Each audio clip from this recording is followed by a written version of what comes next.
우리 교회 복도에 올라오면 우리 예수님께서 활짝 웃는 그림이 있습니다. 그 그림은 소망교회 화가이셨던 권사님께서 하루는 꿈을 꾸셨답니다. 그런데 한 사람이 나타나서 활짝 웃는 얼굴을 보고 급히 깨워서 그린 그림이 바로 그 그림입니다. 실제 예수님의 얼굴이 아닌데도 왜 그곳에 제가 붙여놨을까요? 두 가지 의미가 있습니다. 첫 번째는 세상에서 팍팍하게 사시는데 좀 예수 믿고 웃으면서 사시라고 붙여놓았습니다. 그리고 두 번째 이유가 있어요. 언젠가 저와 여러분이 예수님을 만나면 우리 예수님이 꼭 나는 네가 좋다 하면서 활짝 웃으실 것 같아요. 그래서 그런 믿음을 담아서, 소망을 담아서 그림을 붙여놓은 것입니다. 사랑하는 성도 여러분, 그림에는 메시지와 의미가 담겨져 있습니다. 만약 그림 안에 메시지와 의미가 없다면 그것은 낙서이지 그림이 아니지 않습니까? 제가 여러분에게 이제 질문을 한 가지 해보겠습니다. 여러분은 구원 받으셨지 않습니까? 그 구원을 그림으로 그린다면 도대체 어떤 모습으로, 어떤 모양으로 그릴 수 있을까요? 다 생각하고 계시는 거 맞으시죠? 집에 가서 한번 나의 구원을 그림으로 표현한다면 도대체 우리는 무엇을 그릴까? 한번 상상해 보시기 바랍니다. 오늘 성경의 말씀은 바로 그 구원에 대한, 그림에 대한 이야기입니다. 우리 하나님께서 이 말씀을 통해서 기록해 주시면서 구원은 이런 것이다, 구원은 이런 모양을 가지고 있고 이런 방법으로 구원받는 것이다 라는 명확한 그림으로 우리에게 보여주신 내용입니다. 사도 바울은 지금 로마로 압송당하고 있습니다. 죄수의 신분으로 말이죠. 이미 가이사랴에서 무죄 판결을 받았음에도 불구하고 나는 가이사에게 상소하노라, 이 한마디 때문에 로마로 이제 재판을 받으러 가는 도중이었습니다. 사도 바울이 탄 첫 번째 배는 아드라무테노라고 하는 무역선이었습니다. 이 당시에 지난주에도 말씀드렸죠. 군인들을 수송하고 죄수들을 수송하는데 배가 없었나 봅니다. 그래서 일반 무역선과 계약을 맺고 죄수를 수송하고 군인들을 옮기게 된 것입니다. 그런데 그 무역선 안에는 한 가지 규칙이 있었죠. 그것은 바로 아무리 선주와 상인이 있을지라도 반란이 나거나 혁명이 일어나면 진압할 수가 없는 것입니다. 그래서 로마 탑승한 장교들이 통치권을 그 배 안에서 행세하게 되었던 것입니다. 사도 바울을 태웠던 배가 이제 무라시라고 하는 곳에 도착하게 됩니다. 더 이상 이 아드라무테노 배를 타고 갈 수는 없었습니다. 왜냐하면 이 무역선 자체가 너무 작았던 겁니다. 그러니까 연안은 항해할 수 있지만 먼 로마까지 갈 수 있는 배의 크기는 아니었나 봅니다. 그래서 사도 바울의 일행은, 사도 바울과 함께한 군인들과 모든 승선했던 사람들이 배를 알렉산드리아 배로 갈아타게 됩니다. 이 알렉산드리아 배는 이 당시에 이집트로부터 온 배라는 의미를 가지고 있어요. 그 배에는 배 선장과 선주가 있었고 276명의 사람들이 탑승을 했습니다. 엄청나게 큰 배이지 않습니까? 그 배 안에 통치권도 우리가 지난주 배웠던, 말씀 들었던 백부장 율리오가 가지고 있게 되는 것입니다.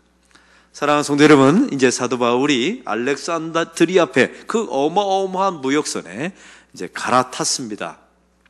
그 배 안에는 276명의 사람들이 타고 있었죠. 그 사람들의 면면을 한번 살펴보기를 원합니다.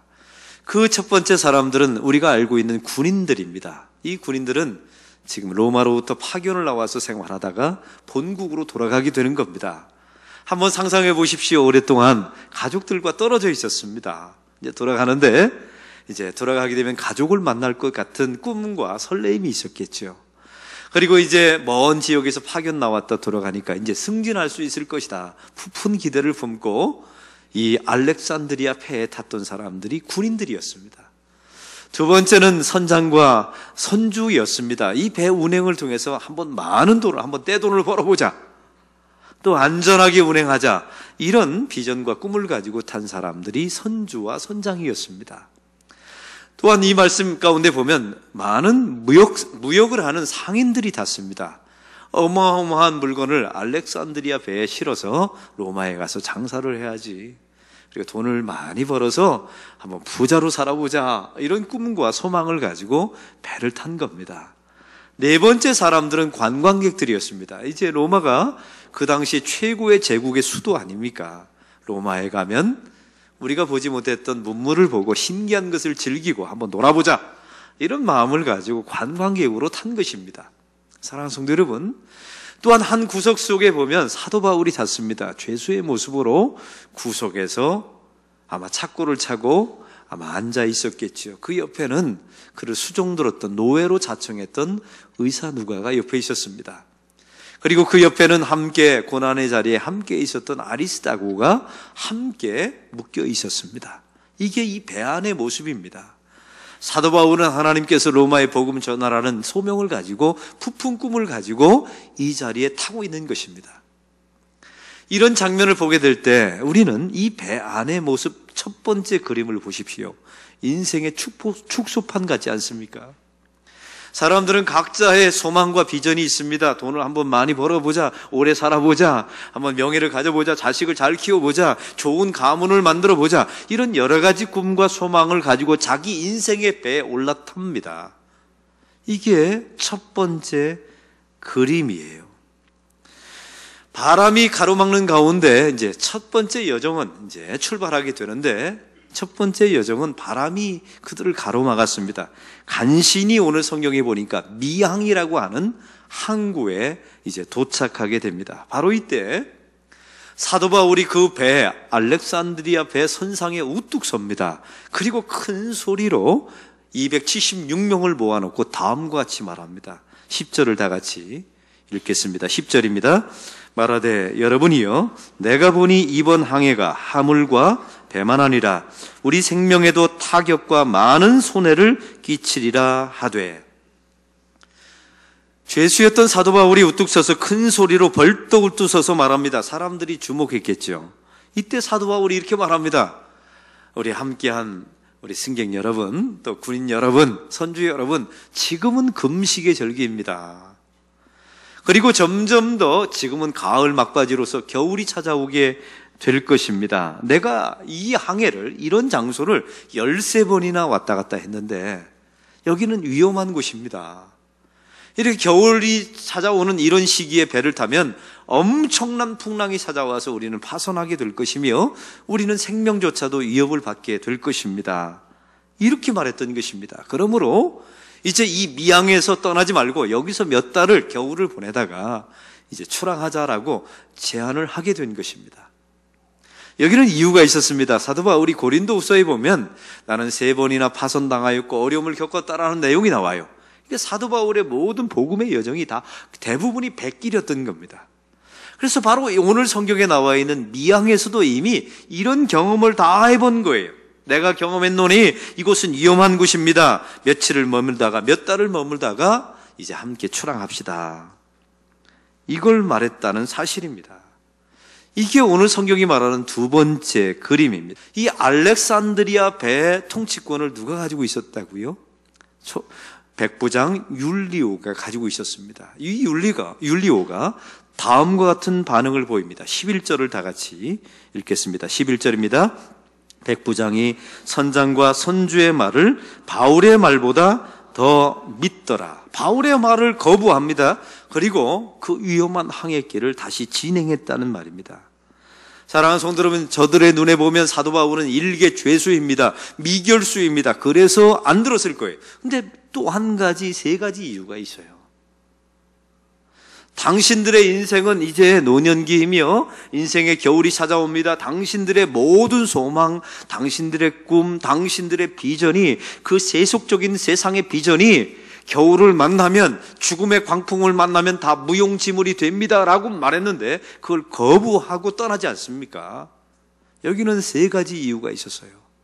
그 3가지 이유가 12절에 고스란히 나타납니다. 12절 다 같이 읽겠습니다. 그 항구가 겨울을 지내기에 불편함으로 거기서 떠나 아무쪼록 베닉스에 가서 겨울을 지내자 하는 자가 더 많으니 베닉스는 그레데 항구라. 한쪽은 서남을, 한쪽은 서북을 향하였더라. 여러분, 이 말씀을 읽으면 도대체 무슨 이유로 사도 바울의 말을 거부했을까 싶죠. 여기는 세 가지 이유가 들어 있습니다. 첫 번째는 경제적인 논리가 숨겨져 있습니다.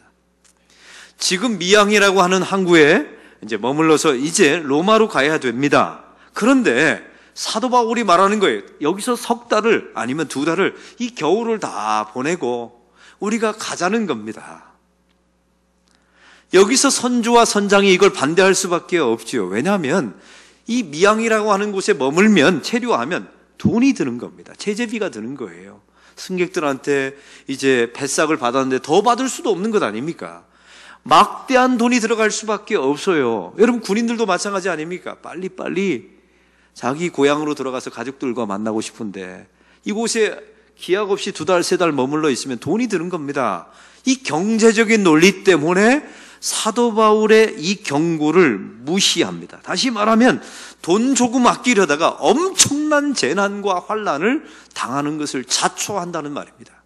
두 번째 이유가 있었어요. 두 번째는 바로 여론몰이가 들어있었습니다. 백부장 율리오가 자기는 이제 항해를 주도한 적이 없지 않습니까?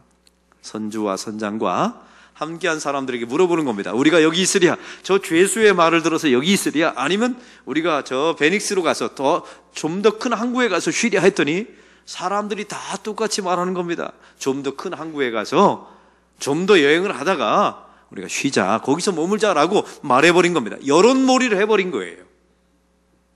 사랑하는 성도 여러분, 여기 안에 위험이 있어요. 그 여론 안에 보면 그 안에 죄가 들어있고, 왜요? 다수가 죄인이거든요, 사람은. 그래서 다수의 의견이 모여도 죄된 결과밖에 만들 수가 없다는 사실입니다. 여러분, 그래서 세상은 대세를 따르라고 말합니다. 그러나 성경은 우리에게 대세를 따르지 말고 하나님의 의로움을 따르라고 말합니다. 오늘 이 백부장 율리오는 대세를 따라서, 여론을 따라서 사도 바울의 경고를 무시한 것입니다. 또 세 번째 이유가 있었어요. 근데 이 사람들이 그러면 이 미양에서 떠나서 저 좀 더 먼 베니스 큰 항구에 가자는 이유가 있었어요. 그것은 바로 베닉스라고 하는 항구가 엄청나게 크고 향락이 발달된 항구였습니다. 거기 가서 놀고 즐기자, 귀향하실 거면 이런 방식으로 거부하고 사도 바울의 말을 거부하고 이동하게 된 것입니다.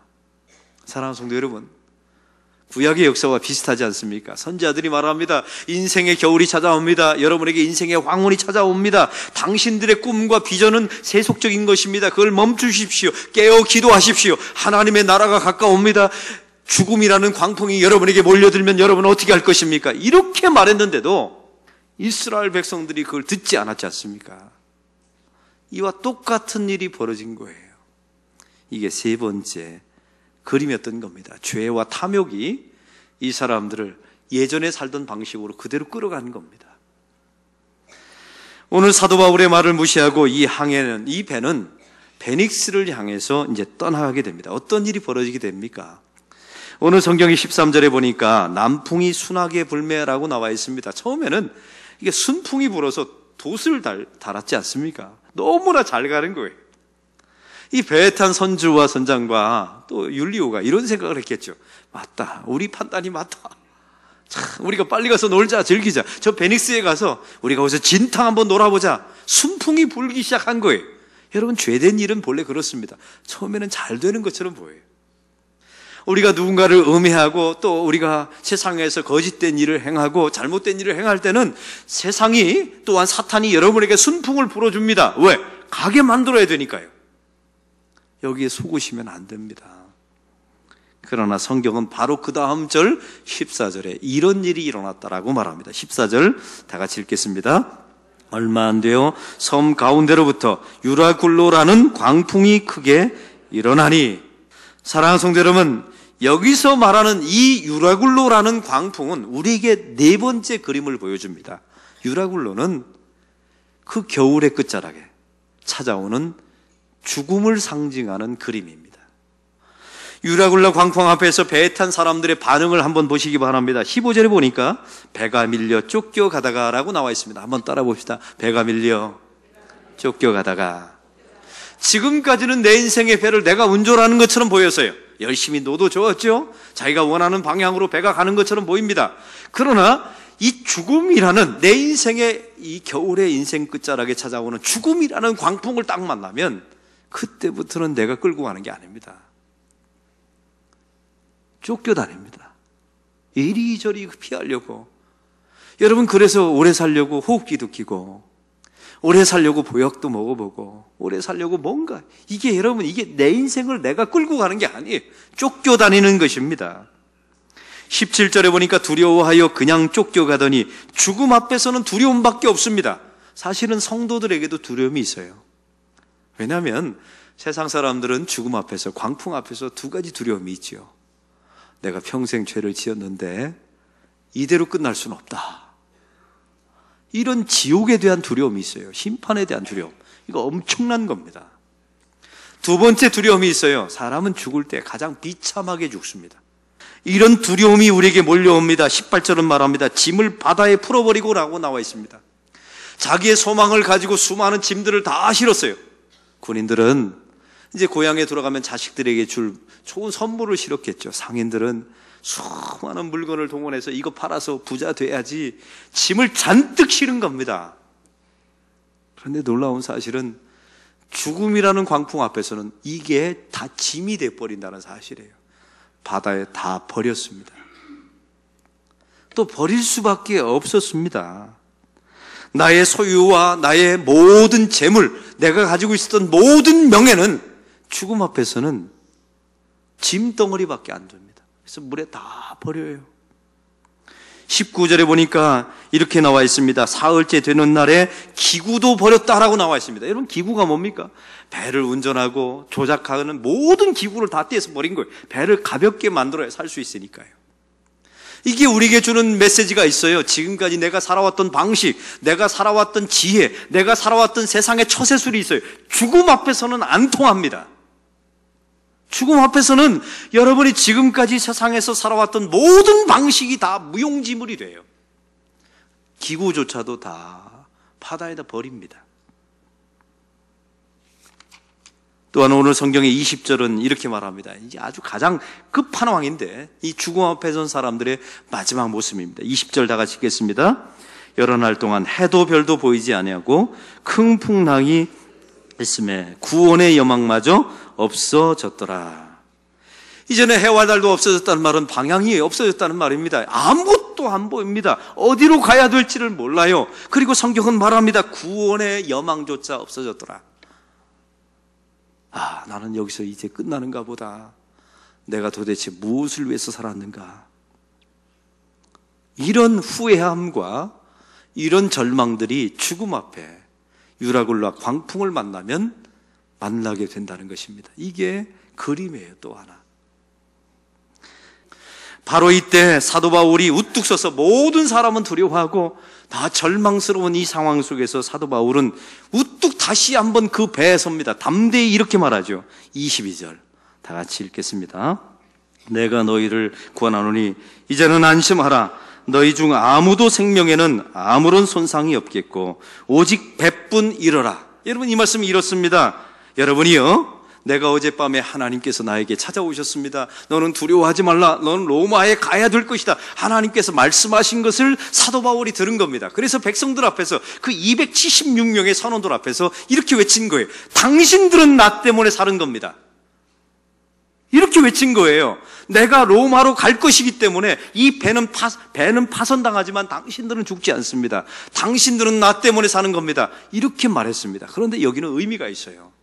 사실은 이 말이 아니라 나를 보내신 예수님 때문에 당신이 산 겁니다. 이 말을 하고 싶었던 겁니다. 할렐루야. 이게 복음의 마지막 그림이에요. 그 배에 탄 사람들은 자기의 꿈과 소망과 비전을 가지고 자기의 인생의 배, 그 거룩한 탐욕의 로마를 향하여 다 인생의 항해길을 하죠. 건너지 말라, 머물라라고 분명히 말했습니다. 선지자를 통하여 예수 그리스도를 통해서 말씀하셨죠. 그런데 그 인생길을 계속 갔는데 유라굴라 광풍을 만났습니다.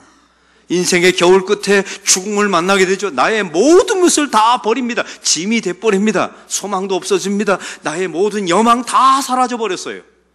두려워서 벌벌 떨 때 하나님의 사람이 나타나서 외칩니다. 당신들은 예수 때문에 산 것입니다. 그리고 반드시 살 것입니다. 이걸 외쳤던 것입니다. 사랑하는 성도 여러분, 이게 성도들에게 보여주는 그림이에요. 구원의 그림. 우리는 매일매일 살아가면서 이런 고백을 가지고 있어야 합니다. 세상 사람들이 그 인생의 겨울자락에 찾아오는 죽음 앞에서 벌벌 떨 때마다 우리는 항상 이런 고백을 해야 돼요. 하나님, 오늘 오셔도 좋습니다. 오늘 저를 부르셔도 좋습니다. 저는 준비되어 있습니다. 이게 성도의 진가입니다. 이게 성도의 능력이에요. 오늘 살면 할 일이 있어서 좋고 죽으면 갈 곳이 있어서 좋고. 왜 우세요? 살면 할 일이 있어서 좋고 죽으면 갈 곳이 있어서 좋고. 갑자기 배 안에 주권이 이제 확 바뀌었지요. 조금 전까지만 해도 백부장 율리오가 이 배를 통치했는데 지금 이 순간에는 누가 통치하고 있습니까? 사도 바울이 통치하고 있고 그 뒤에 있는 예수님이 이 인생의 배를 통치하고 있는 거예요. 14일이 지났을 때 이 배가 섬에 걸리게 됩니다. 이때 사도 바울의 행동을 한번 보시기 바랍니다. 35절 다 같이 읽겠습니다. 35절입니다. 떡을 가져다가 모든 사람 앞에서 하나님께 축사하고 떼어 먹기를 시작하며. 여러분 어디서 많이 본 장면 아니에요? 성찬식 장면입니다. 이게 사람들이 섬에 걸려서 이제 잠시 살아났을 동안 구조당했을 때 성찬식을 베푸는 거예요. 왜 하필 이 장소에서 성찬식입니까? 이 성찬식이 의미하는 바는 이렇습니다. 예수님의 십자가와 부활을 통한 구원을 말하고 싶었던 거예요. 오직 예수를 통하여 예수님의 십자가 피 흘림과 그분을 우리를 의롭다 하시기 위한 부활을 통하여 당신이 구원받은 겁니다. 이걸 말하고 싶어서 이 섬에서 사도 바울이 성찬식을 베풀어 준 것입니다. 당신들은 오직 예수님을 통하여 구원받을 수 있는 것입니다. 이게 마지막 그림이에요.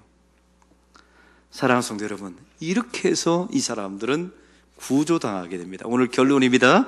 44절 다 같이 읽겠습니다. 그 많은 사람들은 넓은 깍조각 배 물건에 의지하여 나가게 하니 마침내 사람들이 다 상륙하여 구조되니라. 다 상륙하여 구조되니라. 이 말은 단순한 구조와 상륙의 의미가 아닙니다. 이런 방식으로 이제 예수 그리스도를 통하여 당신들은 산 것입니다. 성찬 예식을 통하여 오직 예수님만이 우리의 인생의 구원의 길이십니다. 이걸 받아들여서 당신들이 상륙하고 구조당한 것입니다. 이걸 말하고 싶었던 것입니다. 사랑하는 성도 여러분, 인생의 겨울이 찾아옵니다. 봄과 여름만 있을 것이라고 말하는 세상의 말에 속지 마십시오. 인생의 겨울이 찾아옵니다. 그 인생의 겨울 끝자락에 반드시 죽음이 있습니다. 유라굴로라고 하는 죽음이 있습니다. 그 죽음을 만나면 세상의 모든 꿈과 비전과 소망, 그 짐꾸러기가 다 쓰레기가 돼버립니다. 다 배 밖으로 버려야 되는 것들이 돼버려요.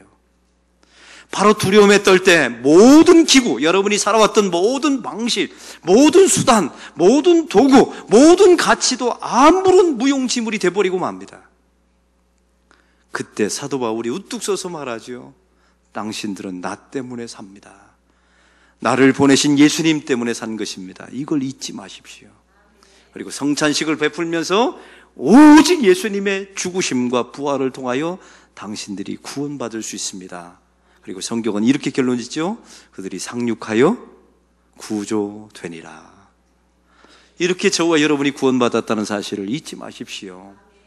사랑하는 성도요, 혹시 여러분의 인생길을 로마로 잔뜩 꿈과 소망과 세속적인 야망을 싣고 떠나가는 분들이 있다면 미양이라는 항구에, 그 아름다운 항구에 멈추십시오. 멈추시고 하나님의 뜻을 따라가는 저와 여러분이 되시기를 바랍니다. 그리고 오직 예수님만으로 구원받는다는 사실을 잊지 마시고 이 복음, 이 구원의 그림을 붙들고 주 예수 잘 믿다가 하나님께서 어느 날 인생의 모퉁이를 돌았을 때 여러분의 팔짱을 꽉 끼고 들랑, 주님 기꺼이 가겠습니다. 저는 준비가 되어 있습니다. 이렇게 주님께서 끌어가시는 천국으로 함께 가는 저와 여러분이 되기를 바랍니다. 이것이 성경이 말하는 구원의 그림입니다.